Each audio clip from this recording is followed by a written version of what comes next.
Hi there, Aquarius. Thank you for joining me for your in-depth forecast for week commencing the 20th of August for the Sun or the Ascendant.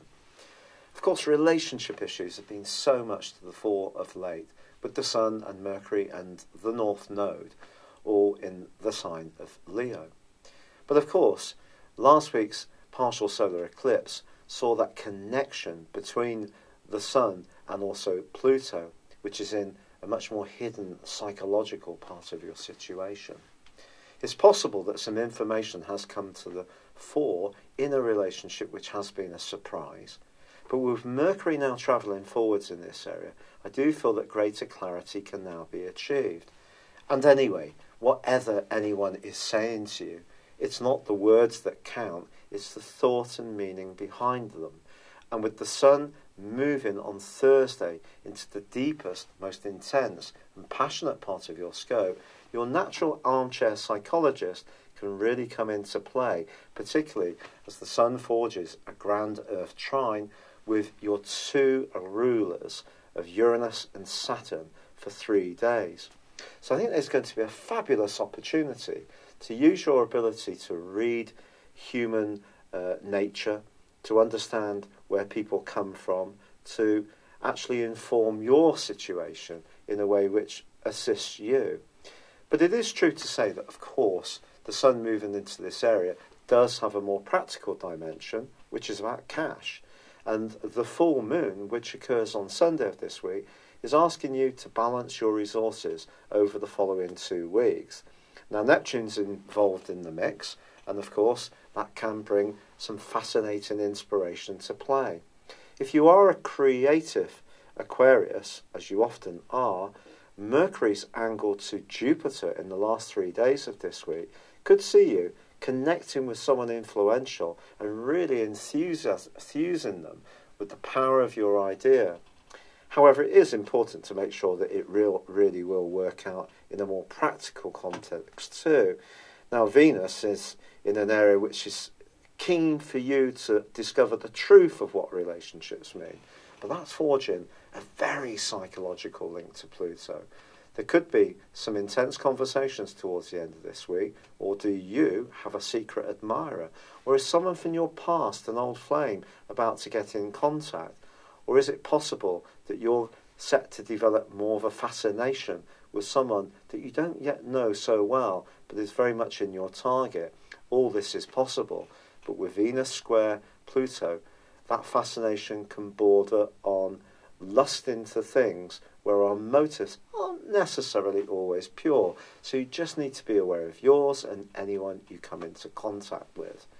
But as this week draws to a close, Mars does end a backward journey, which began in your sign.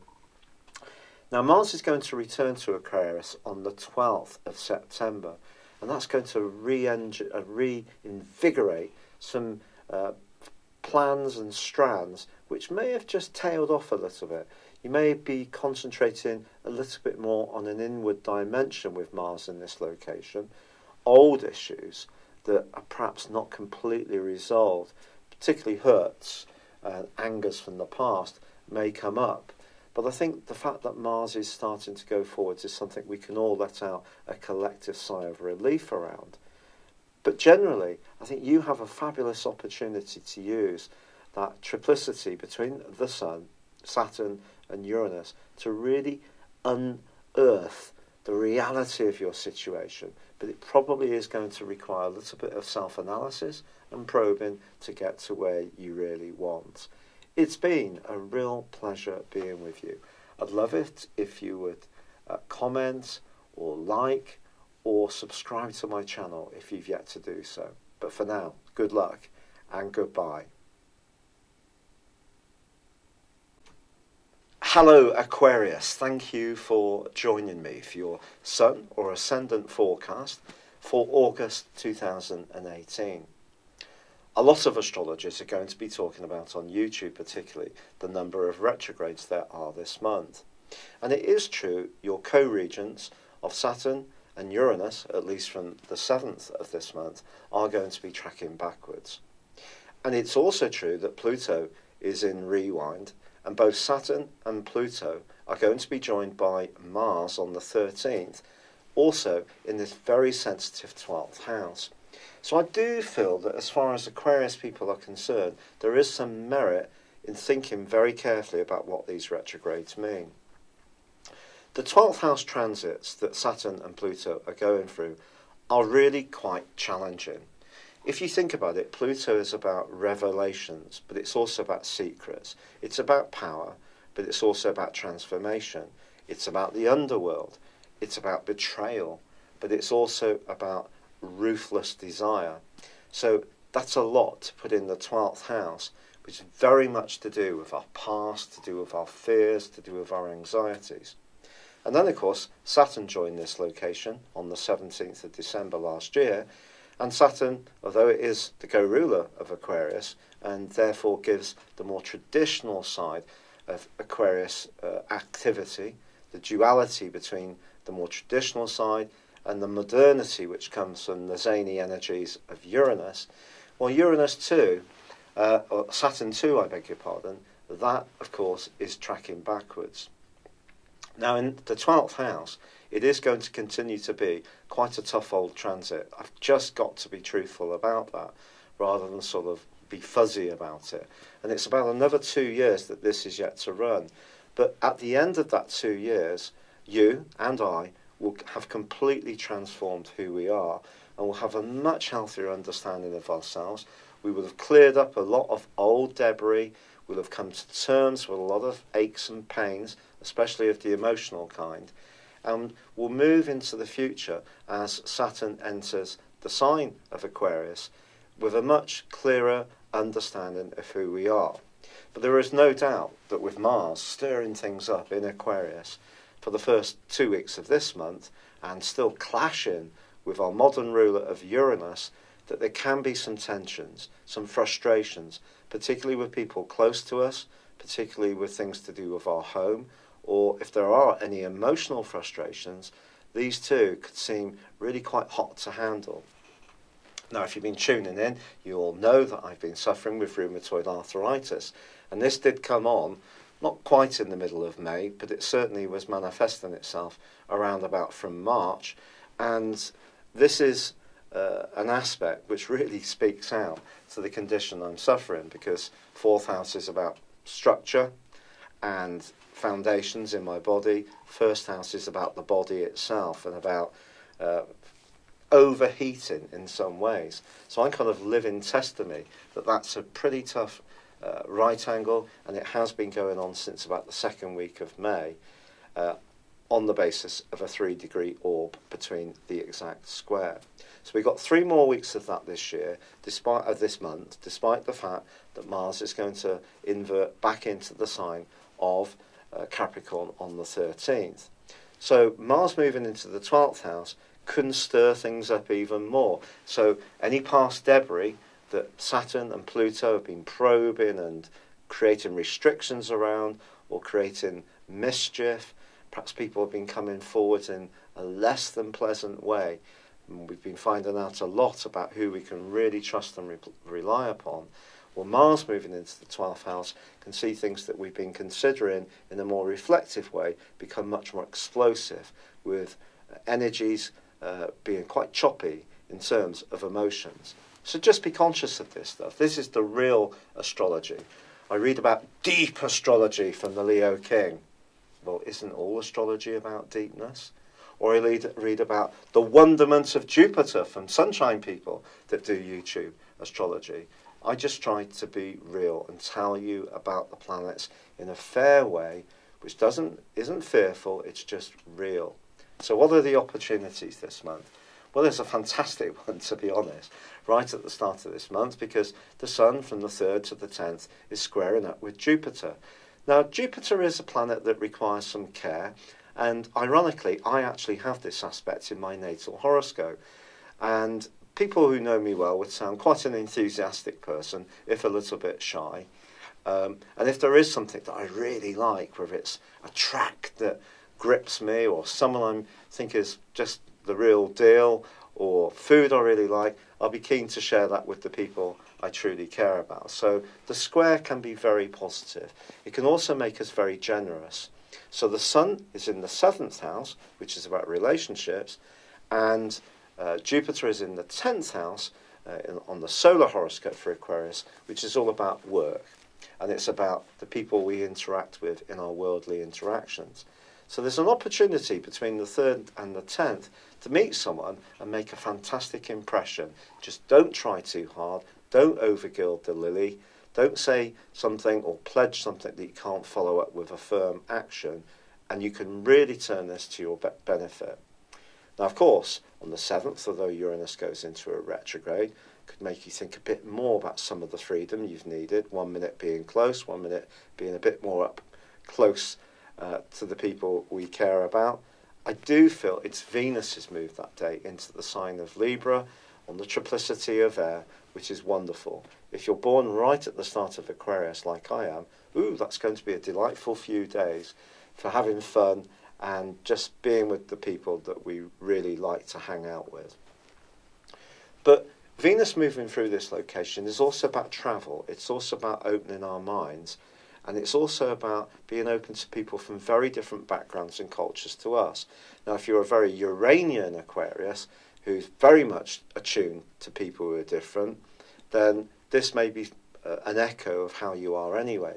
If you're a much more Saturnian Aquarius, then it can be a call to action to try to put some of your more traditional way of thinking and being to one side, be a bit less fixed, obviously the quality of Aquarius, and be a bit more flexible, go with the flow, and just see what happens when it comes to invitations to socialise, be with different people, especially if you're single, just see where it might lead. Now, the 11th is obviously the big day of the month because we have a partial solar eclipse in Leo. So this is really exciting.